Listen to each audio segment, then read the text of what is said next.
We are actually now going to continue with the program. Can I invite the chair, Professor Alan Merry, and our four debaters to come up to the stage? And as Andrew Connolly, we have already met. Alan Merry, just coming up now, is an anaesthesiologist, practices chronic pain medicine at Auckland City Hospital. He's the Deputy Dean, Faculty of Health, Medical and Health Sciences at the University of Auckland.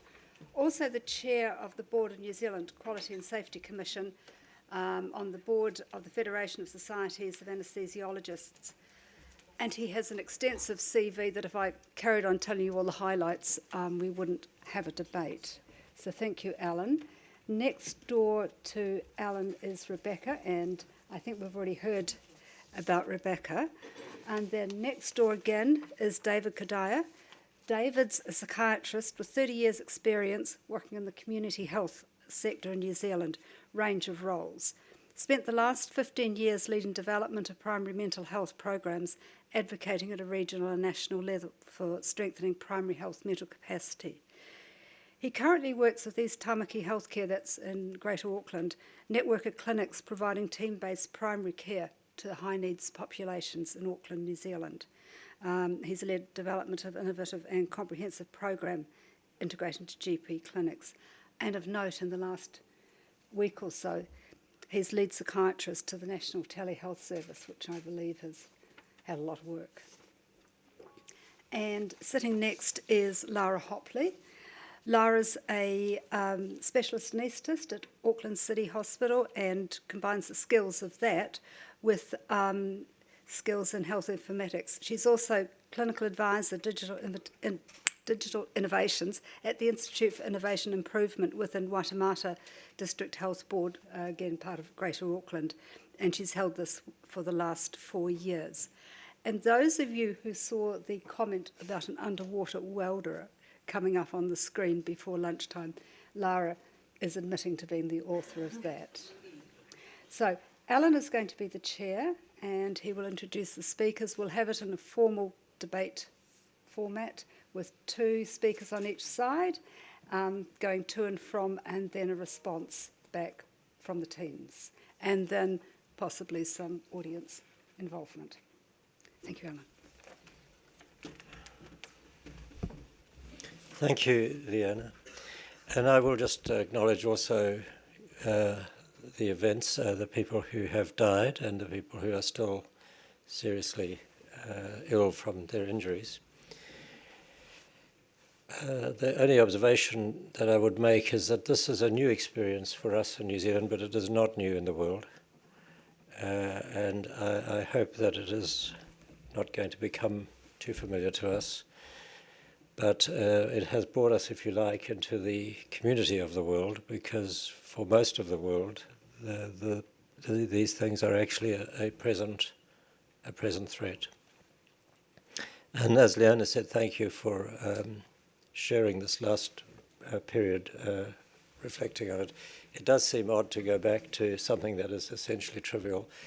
But as a matter of fact, one of the things we do have to do is not let terrorism disrupt our lives. We mustn't let them terrorize us. We mustn't let them alter our behavior. We mustn't let them intimidate us, and we mustn't let them disrupt what we do. That's not to say that we shouldn't take the time to respect the people who have been killed, of course, which we have just done. So thank you for that. So we are now going to move into this debate, and we're going to run it very strictly according to proper debate rules, except that, given that we have 4 doctors, the chances are that it may get a life of its own. And if I am unable to maintain control, well, that might not be too surprising. We're going to start with the 2 speakers, the 2 lead speakers, Rebecca Granger for the moot, and the moot is machines make better doctors. And then Andrew Connolly will speak against the moot. After that, seconding the motion will be David Kadaya, and then against the motion as a seconder will be Lara Hopley. After that, we will have a period of questions and answers and comments. I think this is one opportunity. We don't want prolonged speeches from the floor, but brief, pithy, and especially humorous comments will certainly be welcomed. After a period of debate, we will then have our two lead speakers sum up, responding, of course, to the criticisms that have been unreasonably mounted against their cases. And at the end of the summaries, we will have a final vote and see what we think. So I believe we're actually planning 6 minutes each for the actual speeches. We'll start with Rebecca Granger. I will just add to the introduction that she is passionate about patient-focused care. She is a rheumatologist. She is interested in outcomes measures. She has a track record with solutions to optimize patient care and a PhD in inflammatory mechanisms and rheumatism, and I expect, therefore, an inflammatory introduction to the debate. Rebecca. Except that she's not going first. We're disrupting things already. That didn't take long, did it? So this is David Kadire, and I'm hoping that you're going to provide some psychological support for me under the circumstances. Thanks, Alan. Gee, I was thinking it's a long time since I've felt nervous standing up to do a talk, but I think following on what we've just witnessed in the last week, it's probably an explanation for it. So if I sound a bit quaky, forgive me. So look, just by way of context, I just wanted to set a little bit of a scene around why I might be interested in IA. Mental health in general and psychiatry in particular is the area of health where the need, access, gulf is the greatest. And so certainly my interest in this space was very much around potential IA solutions, around how to increase access to mental health care, given that mental health conditions lead the world in cause of disability and years life lost, particularly for young people. So let me go. So look, when we were faced with this task, I just went to Google, as you do, and very quickly this came to the top of the pile. AI beats human doctors on a clinical exam. Okay, that's score one. That was easy. That being Babylon versus GP registrars, I might add. And not a lot further down the pile was this, and this is actually up to August 2017, 18 months ago, so goodness knows what the score is now. But on the AI versus doctors ranking, AI is up 3-1. And then just to set the context a bit more broadly, actually if you look at the development of machine learning and AI, it is actually in its very early infancy really, and goodness knows how it will look in, 20 years to 25 years when we hit this point of the thing called the singularity. I guess everyone here is interested in AI, so you know what that is, don't you? Somewhat frightening prospect, isn't it? So at that point, I kind of thought, gee, game over, you know. There's not too much debate here, but I realised I was only a minute into a talk and I'd better go back and think about what else to say. So going back to the actual moot, it does raise an interesting question, better. What does a better doctor mean? What is a good doctor? So Googling that, this is what comes up actually, the most frequently, which then begs the question, does being on the spectrum is in part what makes for being a good doctor? And initially I, like you, laughed, but actually then I thought about my classmates, and actually I started to get quite worried at that point. Maybe the producers of the show actually have more insight than I'd initially thought. More worryingly, I come back to this, and I'm flicking back through the slides, and I see that machines are better at diagnosing being on the spectrum than doctors anyway. At which point I start to think maybe we should also apply AI to selecting who goes to med school. However, when you actually look a bit broader, being a good doctor, and I mean good as in going to the evidence rather than good in the broader sense of what I'm talking about, go to Google Scholar and look at what makes a good doctor. So what doctors think makes a good doctor, actually competence is about fifth. And at that point I started to think, oh crap, actually, maybe I won't present this information. But then actually, we live in an era where it's what patients want that actually trumps, isn't it? So, and this was an interesting bit of research, 2,100 people in the States, and what patients want from their doctor is actually greater connectivity, online tools, convenience with text, more time with the doctor. So I suspect if, like me, you go through and just think, doctor, machine, doctor, machine, down that list, machines kind of come out on the winning end in terms of the fact that they are able to provide greater connectivity, they can get apps by the dozen out to you, they are available 24 hours a day, they'll send text reminders not only of the appointment but of the behaviour changes you need to make, and also because they can provide multiple consultations at once, more time. Next thing was bias. So increasingly unconscious bias has been recognised as a factor that it impacts significantly on our practice, and particularly in New Zealand there's been some interesting research about unconscious bias as a factor in why Māori, Pacific and other cultural groups are less likely to access optimal and or evidence-based care. And in fact the thing about machine learning is it's easier to train bias out of that kind of system than our own neural networks. So lastly, I looked at this from a population perspective, and we kind of know that we're on a curve of spend to GDP that is not sustainable. And the problem is it's us that spend the money, It's the doctors that actually determine the spend, and also we're costly, and we like our nice houses and our international conferences, dare I say. So perhaps AI might have some solutions here, machine learning. So here's some global figures. There is a huge issue around access to surgical care globally, and globally 2.2 million more surgeons and obstetricians. If we reflected the average globally, that would mean, and I can't read my own notes, but I think it's around 1,600 more anaesthetists, surgeons and obstetricians in New Zealand alone. So perhaps machine learning and AI applications are part of a solution there. And then even more broadly, 400 million people worldwide don't even have access to basic healthcare. So we need some solutions that go beyond what we as people can provide. You're here with a focus on medical training, on my involvement being in postgrad training, but certainly we're not going to solve these access issues with people, are we? We could train double, triple, and we still would be struggling. So, esteemed colleagues, I hope that in that very short little window of time, I have convinced you that using the burden of proof of reasonable doubt that machines indeed do and will make better doctors. And if you've read about the singularity, I don't know to what degree you have, but I'm not sure whether to be really terrified or really excited about the notion, but I guess the reality is it's coming. Thank you. Thank you, David. Now, I hope that the next speaker is going to be Andrew Connolly, who has been well introduced. He has been put on notice that notes will be taken and sent to the Fitness to Practice Committee. Andrew, over to you. Crap I hear. Well, look, I'm not going to insult the audience with facts.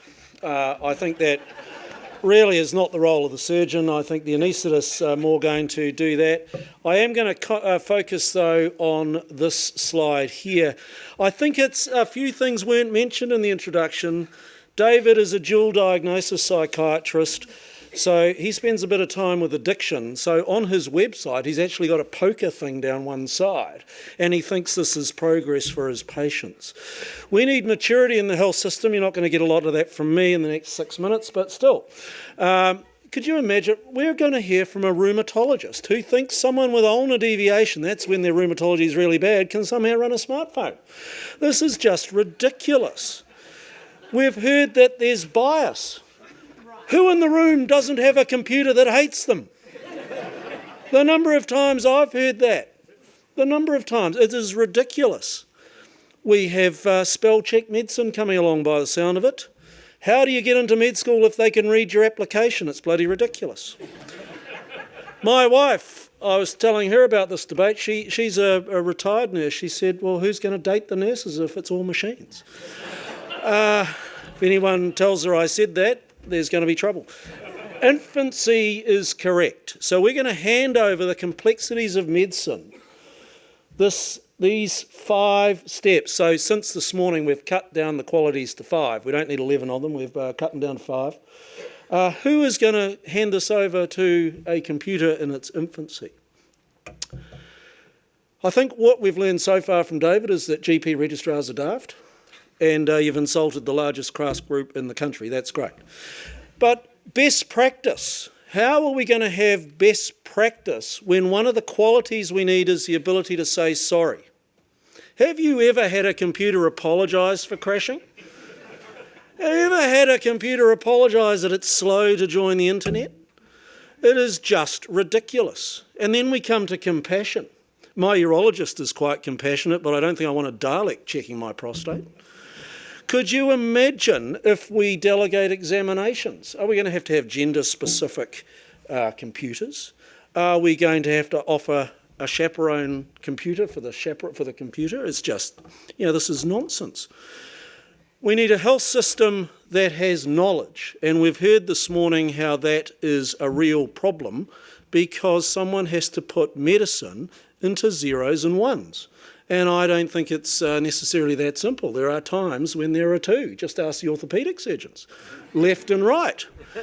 For goodness sake, people think surgeons are thick. And behaviours. Our colleges spent an almighty amount of time, money and effort getting bad professional behaviour out of surgery. It's lengthened training, but who the hell are we going to bully now if we've just got a computer? It is ridiculous, ladies and gentlemen. David suggested he was 3-1 up.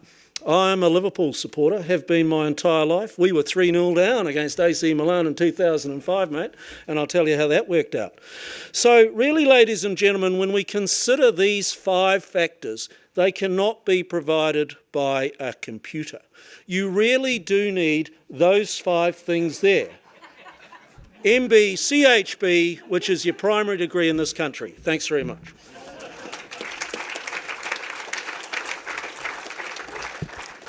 Thank you, Andrew. And now, as introduced, and for an inflammatory response, Rebecca Granger. You can't believe a word he said. It's true. Andrew Connolly's medical knowledge is so out of date. He is not aware that as a rheumatologist, my very job now is to prevent erosions. You know those fancy MABs, they do good stuff. So, Andrew, I will look you in the whites of your eyes and say, I will take the robot. And in fact, I read up a little bit about the literature on robots, and some patients actually prefer personal intimate exams from robots because robots do not cause them any shame. We've got to think carefully and broadly about this and throw away our assumptions. And I would challenge you not to be deceived by the opposition, but to listen carefully to my argument. This is Xiao Yi, little doctor in Mandarin. Now, Xiao Yi was tasked, this AI robot, with sitting the Chinese licensing exams. On the first attempt, Xiao Yi got 100 out of 600. But was Xiao Yi down the corridor in the Dean of Student Affairs office crying his little robot eyes out? No. Xiao Yi went to the textbooks, dozens of them. He then studied 2 million patient records and then 400,000 journal articles. He sat the exam, 456, 96 points above the exam pass mark. Now, I know you're all thinking that it must have been a knowledge-based exam, but I can tell you that 50% of the questions are clinical reasoning. You know that thing that we think only we can do? No, Xiao Yi can do it too. So I know that you're all now thinking, gee, he looks really expensive. But you can go to a New Zealand government website and find out to graduate a doctor with one of those MBCHBs costs $345,943 of direct cost to the student and the New Zealand government. Now, a quick back-of-the-envelope calculation means that's costing our government $8.5 million a year. Let's put that into some little Kiwi doctor robots. Now, they're not going to bugger off overseas 3 years after graduation, and nor are they going to burn out and leave the profession. No, we can keep Xiao Yi Kiwi going 24/7.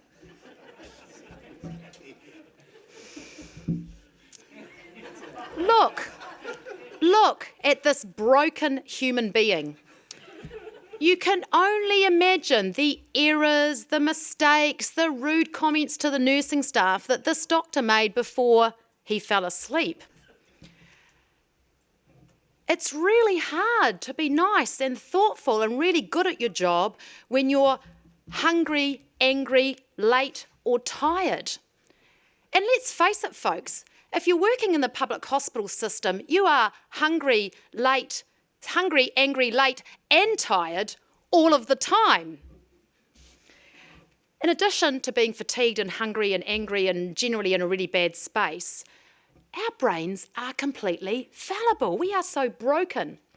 Croskery's seminal 2003 paper identified at least 30 cognitive dispositions that lead to errors in our thinking. Zhao Yi can be unbiased. Zhao Yi doesn't need to sleep, eat, he doesn't get angry, and he never needs a toilet break. I mean, there might be the occasional Control-Alt-Delete, but other than that, Zhao Yi's the way. Now, the argument of compassion. Look at those beautiful blue robot eyes. You can choose them, or you can choose to be treated by these chumps here. I'll leave it with you. Zhao Yi can do the thinking. I pointed at myself as well, you know. Zhao Yi can do the thinking, the diagnosing, the prognosticating and the treatment. And your family can sit and hold your hand. Or what about one of those nice nursing staff? Machines make better doctors.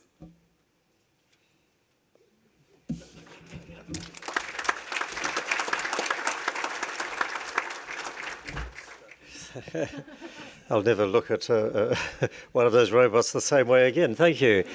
And now for the final contribution, Lara Hopley, who has the overwhelming advantage of being a specialist anaesthetist, one who was of necessity drawn into clinical information management. Okay, a bit of a hard act to follow, but let me give it a try. Let me give it a try with somebody that you actually all know. I think one of the things that really separates us from the high primates is that we're tool builders. And I read a study that measured the efficiency of locomotion for various species on the planet. The condor used the least energy to move a kilometer. And humans came in with a rather unimpressive showing about a third of the way down the list. It was not too proud of a showing for the crown of creation. So that didn't look so good, but then somebody at Scientific American had the insight to test the efficiency of locomotion for a man on a bicycle. And a man on a bicycle, or a human on a bicycle, blew the condor away, completely off the top of the charts. And that's what a computer is to me. What a computer is to me is it's the most remarkable tool that we've ever come up with. And it's the equivalent of a bicycle for our minds. So there's your overlord. So that's a very, very young Steve Jobs. So my job here is to look at that statement and look at it in two different ways. Either computers are better doctors, or computers make us better doctors. They're the bicycle for the mind. So I've got two jobs to do today. The first task is to convince you that we are currently failing on both accounts. Decimating any belief that your electronic health record system is making us into better doctors is actually quite easy. All you need to do is look at that picture from about 7 years ago, drawn by a child. What you've got to realize is that pediatrician was considered one of the best, most empathetic pediatricians there was, and one of the most world-beating electronic health records is what he was using. The child's insight? He's turned his back on the patient. That computer didn't make him a better doctor. Now, everyone, he's not doing a better job. Now, my second task is to convince you that it won't change unless we radically rethink computer algorithms. Nothing has actually changed in 7 years. And when you've done the same thing 3 times, you've got a fixation error. So if anybody's sitting here believing either side of the mute, you're actually suffering from a big fixation error. Now, What they're going to tell you, and what they have actually told you, is that artificial intelligence is going to help us. Interestingly, nobody's brought up Garry Kasparov in the 1997 when Deep Blue beat him. A couple of years later, Deep Blue actually became Watson. In 2011, yes, it won at Jeopardy, which is actually natural language processing because of how the questions get asked. And actually even more frightening is what Google has done with AlphaGo.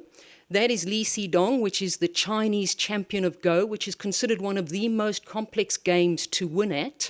And he's just been defeated 2-0 by the computers. And if you notice, he's looking up at Ken Follett's comment, which I, for one, welcome the computer overlords. It's not going to help. Certainly in 2012, when I was going to health informatics congresses, you couldn't walk through without hearing about Dr. Watson. But you've heard, 6 years later, $62 million later, he's not in clinical use. Now, unfortunately, this is what software vendors do, is they put gag orders on everything. So why he's not actually performing, we don't know. The only thing we know is that Dr. Watson is no longer in the building. Now, each point on the slide is where artificial intelligence actually stumble. I haven't even put on there how easy it is to confuse their image recognition, although Enrico actually intimated to it where you change one pixel and it actually changes from a koala to a Gabon baboon. So it's pretty easy to trick them. What I want to do is concentrate on the last one, because the last one is the most difficult to actually comprehend, and it's the one that we need to get to if we're going to have to do this. It's also how good doctors do good medicine. And so I spend a lot of time with juniors, and I teach them that the only thing that I can actually teach them is to ask the question, why? If you know why somebody's doing something, if you know why you are doing something, then you actually know when to break the rules. You can't just break the rules without knowing why. Algorithms actually don't stand a chance of doing any one of those, but they certainly don't stand a chance of doing the third one. You remember in that last slide where I told you that artificial intelligence is actually just a statistical trick. It is non-linear regression. The whole of modern biomedical statistics is actually crippled by probabilistic statistics. That's the statistics that you learnt at medical school, and it's the ones that taught you to chant, and now everybody, repeat after me, correlation is not causation. It's actually taken a lot of brilliant work to unpick and provide some mathematical solutions and methodologies for causal inference. I'd like you to point you to this book.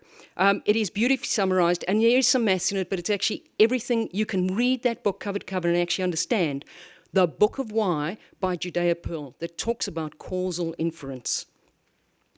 Pearl's thesis is that facts are glued together in an intricate web of cause and effect relationships. That causal explanations, not dry facts, not just simply data, make up the bulk of our knowledge. And it's satisfying our craving for explanations that should be the cornerstone of machine intelligence. Pearl's research on machine learning led him to describe 3 distinct levels that he proves mathematically are different. The first, the cognitive, where you can actually see and describe things. That's basically where your algorithms are now. Those are your robots that you're handing over the world to. The second is predicting the effects, deliberate alterations of the environments. That's your 3-year-old child. That's how children learn. That's how tool users do things. But even tool users do not necessarily possess a theory of the tools that tell them when the tools don't work, what they need to do. For that, you need the level of understanding that permits imagining. Counterfactual learners can imagine worlds that do not exist and infer reasons for observed phenomena. And that's actually how we do good medicine. We test causal assertions. The high blood pressure is due to the kidney disease. We then explore the what-ifs. Diagnosis is easy, but it's just as easy to make the wrong diagnosis and go down that fixation area. In fact, probably 25% of our diagnoses are wrong. So you do need to continually challenge yourself with the what-ifs. Adnan Darwich in 2017 wrote about a paper called Human-Level Intelligence and Animal-like Abilities, which I actually think frames the question in just the right way. For machines to make better doctors, we need to produce machines with human-like intelligence, able to converse with humans and to guide us. What we have currently in the form of deep learning and in machines is abilities, truly impressive abilities, but no intelligence. The difference is very profound and lies in the absence of a model of reality and, quite frankly, a model of medicine. So, in conclusion, I think it's quite obvious that we have failed so far.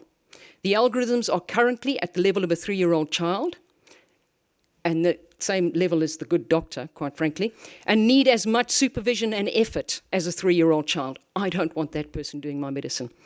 Our next task is actually to improve the tools we have, including the machine learning. So far, why haven't we done this? It's because we actually all want a quick fix, and we all believe the God in the machine is our salvation. We actually need to stand up, understand the mathematics, understand causal inference, and actually start making sure that the algorithms that we use are totally transparent, that we can pick them apart, that we can understand. And the machines need to take account of our human fallibilities, the most important one of which is that we tend to trust machines just a little bit too much. So we need to go, rather than an exercise cycle, we need to stop, we need to think, we need to go back to that doctor, and we need to make our algorithms better before they will be good doctors. Thank you.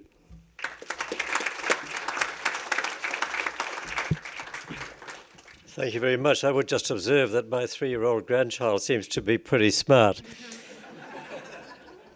We will now open up to comments and questions. Is there a roving microphone? I'll encourage any of the above. Please introduce yourself, either your name or, if relevant, your serial number would be accepted.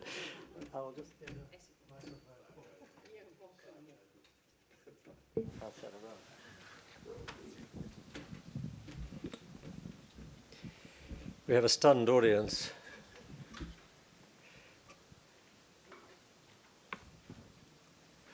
While waiting, I will just recount an experience I had trying to grapple with the Siri function on my map support in my motor car. And I had my teenage son to help, and we were trying to interact with Siri.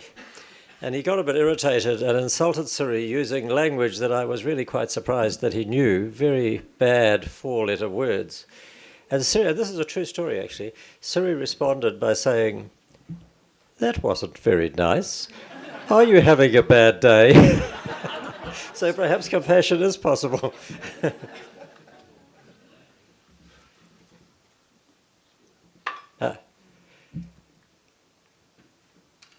We have a question here. Thank you for breaking the ice. Please. So I want to challenge the paradigm. I mean, it's the semantics of the topic. Is it machines make better doctors than people, or machines are better doctors than people, or is it machines make doctors better? And it seems to me that each speaker has delicately chosen their preferred version of that and addressed the topic that way. And so I'd like to actually challenge them to go back and think about, is it doctors with machines versus doctors without machines, or is it machines as doctors? Anyone like to respond to that? Andrew. I always like to take on the paediatricians. Yeah, you're exactly right. You know, there was no chance of any science from me and all of that. Look, joking aside, I think one of the challenges, if you look at what's happening in this country, you look where the robots are. They're all in the private sector. And it is partly driven by business models. And so I think we've got to be very careful that we don't think a machine is always better either in isolation or in collaboration with a doctor. And I suspect there's probably no argument from the four of us about that. You know, it's quite clear that machines can do things really well, but we should be harnessing their power to let us do really well, because I think I'd like to be held accountable rather than the hard drive on the laptop. David. Yeah, because the question, of course, is better at what, isn't it?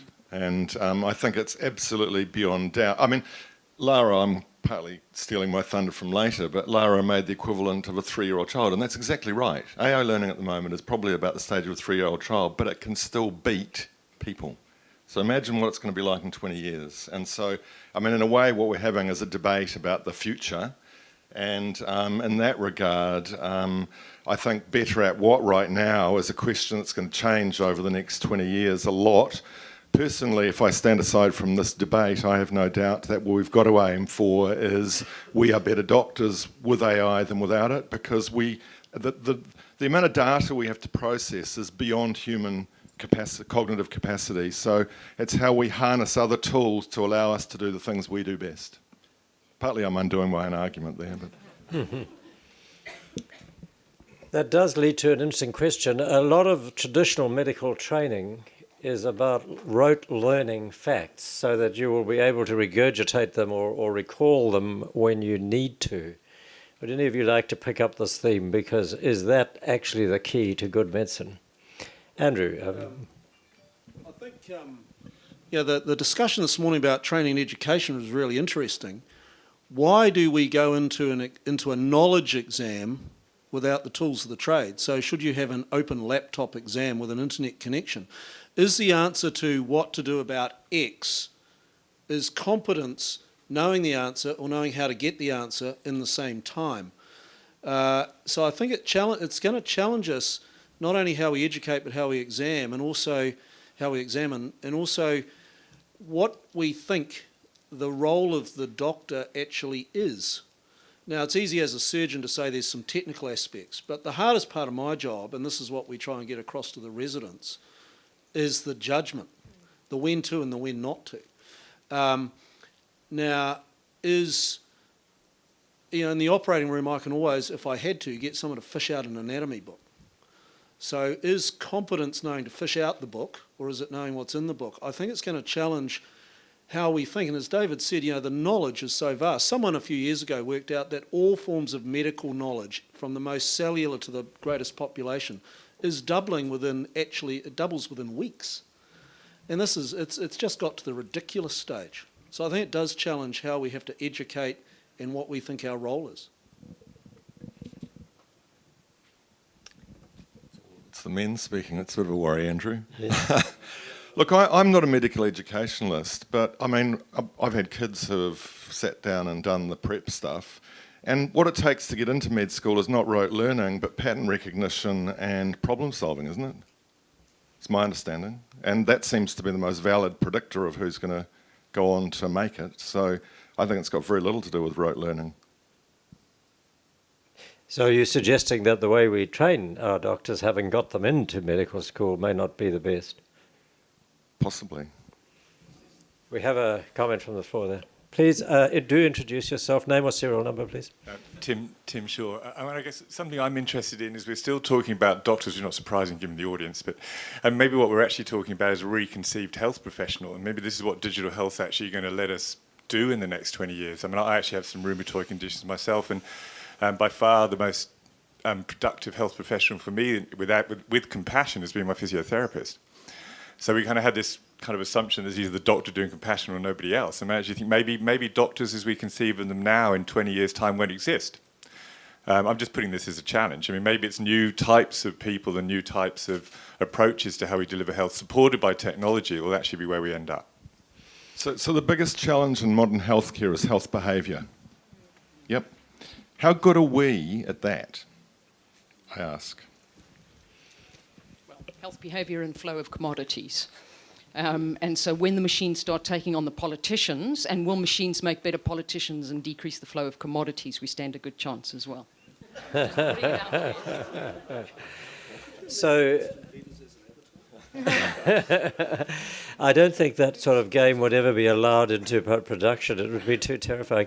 So the point that's been raised, though, is that the current thrust in healthcare is to interprofessional model and to changing the paradigm so that each of us works to the top of our skill set and that we work in teams interprofessionally.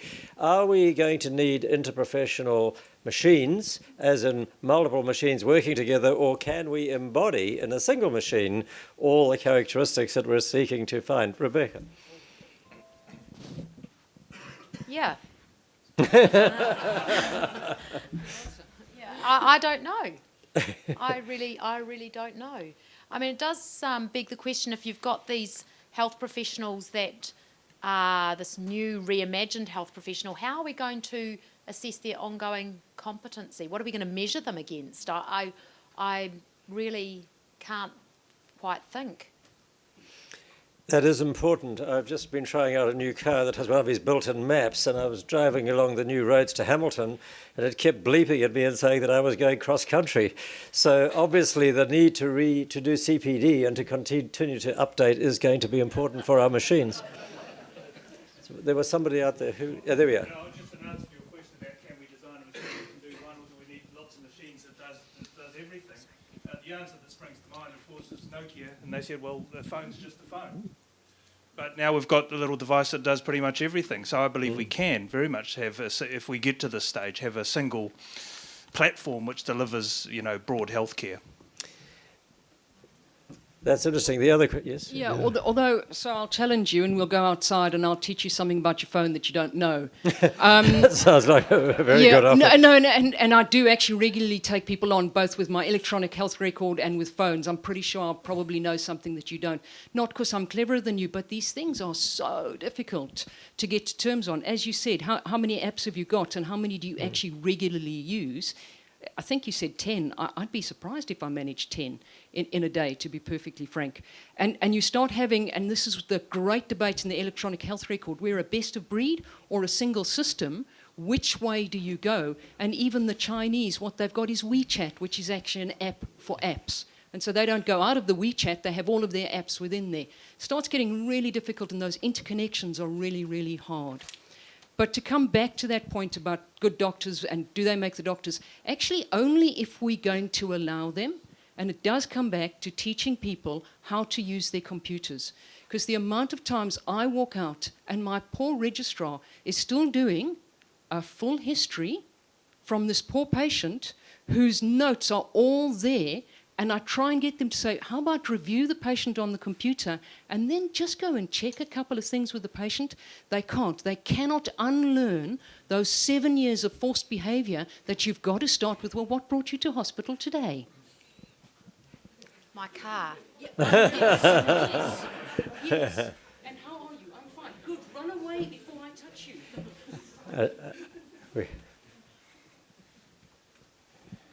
Thank you, Ian Graham. I graduated in medicine in 1980. I was just wondering if there's anyone here who was born after 1980. Could you put your hands up?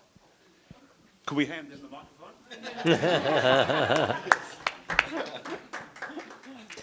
I think this is a very pertinent question, though. It goes to the generational... personally, I thought I was pretty forward-thinking and advanced when I started using email. Frankly, I am stuck there. I actually detest social media. I won't have anything to do with Facebook, and that precedes the recent events. And as for Twitter, to me, that is a tweet too far. So how am I going to manage in this brave new world? Who wants to pick that up? I think that's a... So from one of the younger generation, come and tell us about it. What does it mean, this future? I think they're going to tweet us. I think the answer to your rhetorical question is that you're not.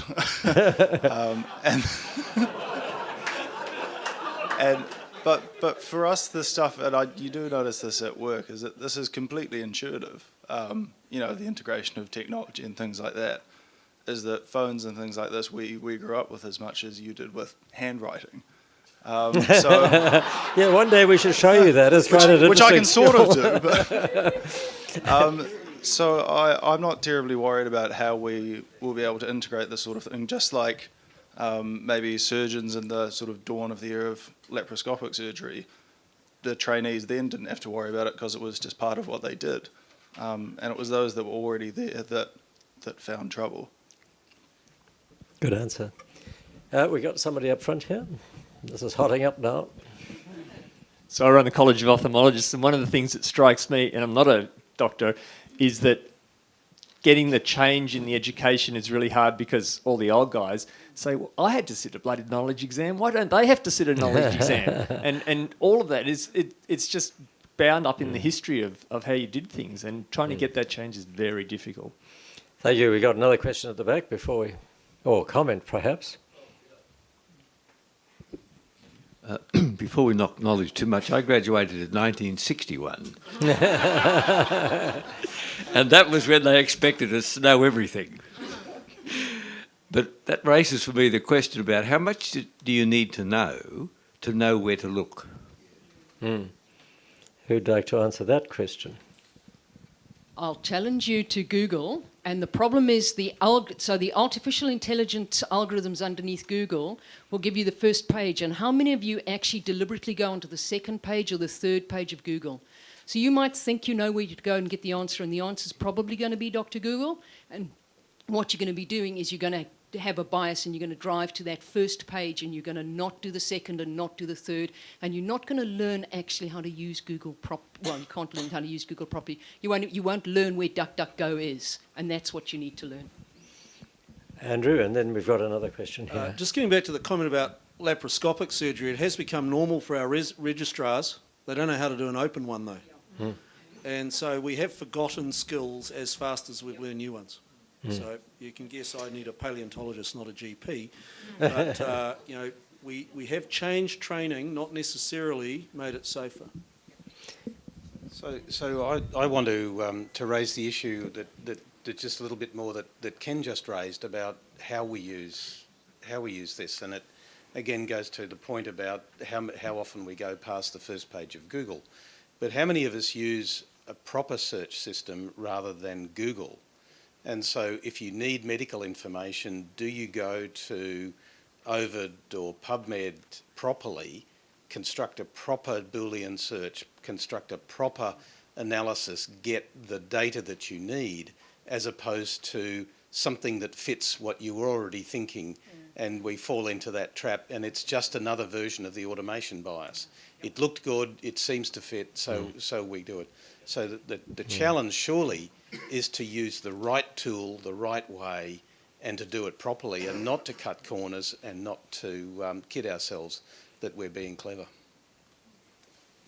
And the other point, I guess, that's important is the fact that we know there are well-described hierarchies of learning, and we know that there are well-described hierarchies of knowledge, and so the answer to the question about how much do you need to know to do a search is surely that the more you know, the better your search is, and the more you can link and hypothesize across and get into that higher level of analysis and understanding that we talked about earlier today.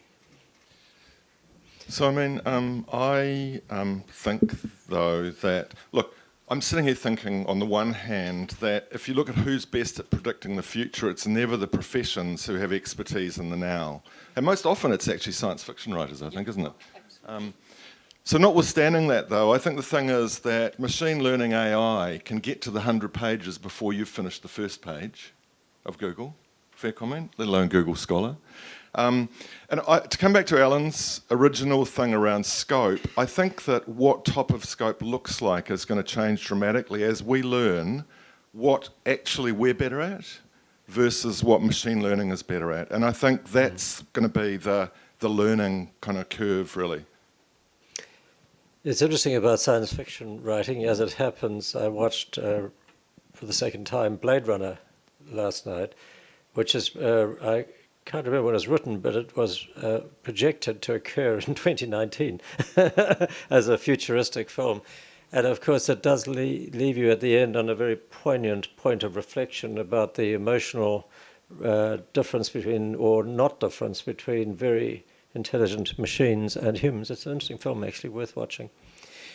So I think we've reached the point now where we need the response and the summing up. And I am now completely unable to say who is going to respond for the 4 team, but it's looking promising for David. Should have been taking notes instead of talking, shouldn't I? So look, Andrew, in a way, made our case for us by saying that surgeons actually don't like facts. But I could understand his feeling threatened, because actually surgery must be one of the most vulnerable in terms of robotic surgery. I have a son who thought he wanted to be a surgeon, and actually I was terrified of the thought of him becoming a surgeon because of all that. The thing is that AI can do everything but compassion right now, and even that actually is not so certain, because in many ways there is research showing, for example, that through AI you can better detect certain emotional states than through, for example, a psychiatrist. But that said, the focus on what we find cognitively overwhelming allows us to actually be freed up for the more human ones. But I guess our moot was doctors. And I guess the thing is that actually doctors are least good at doing the compassion stuff anyway, many people would say. So there you go. As for Lara, I've already kind of cut up. Well, first of all, vaporware versus realware. I think everything in IT is vulnerable to that, and I think we do have to really avoid the hype. But as I said, in developmental terms, probably 3-year-old is even too mature for where it's at right now compared to where it's going. So I think we have to keep that in mind. Partly as you were talking, though, I was thinking the mood is actually better doctors, not philosophers, I thought. We still need to know why, and we still need to know what we're doing. You talked about association, which is very much about pattern recognition, abstract thinking. I can't think of something that is more like that than chess. I think you defeated your own argument. No, not at all. They're counterfactual.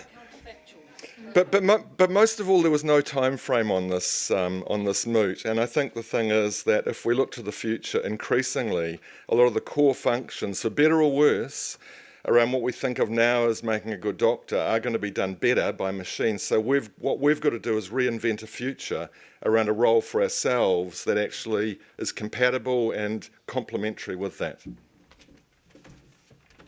Thank you, David. I was wondering about a point of order. They're accusing an anaesthetist of vaporware is a bit below the...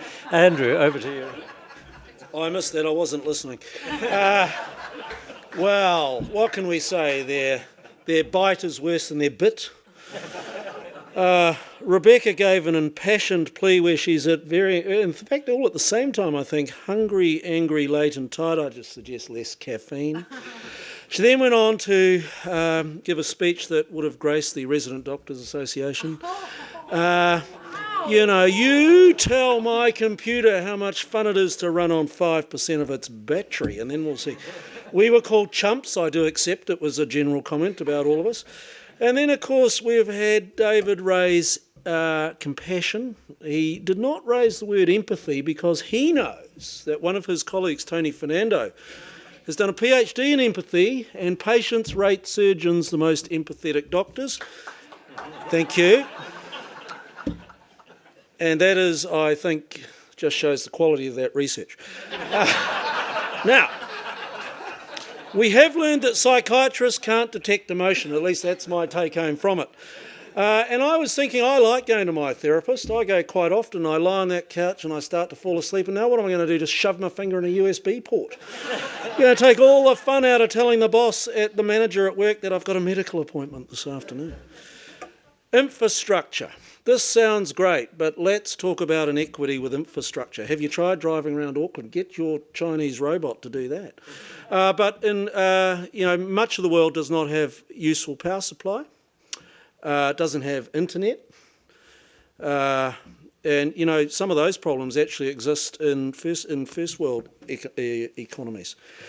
Our learned opponents have ignored the key words that my very senior and knowledgeable, senior in terms of knowledge, co-denier used: causal inference, causal assertions. I just want to say those words, that's all. What they've also failed to say is that they have just worsened climate change.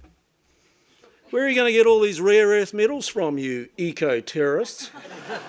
I tell you what, the odd med student sitting around doesn't generate that much carbon. So, all things considered, their argument... argument was a failure. Yeah, their argument was a failure. The anaesthetists and the surgeons are in full agreement. And I think there are some specialties we can do without. We've identified a couple so far. But before you vote, I would remind quite a number of you in the room that you are either educators at undergraduate level, or you are administrators of colleges, or you are regulators who all rely on fees. Let's see you get the Bitcoin out of these cowboys and see how you like it.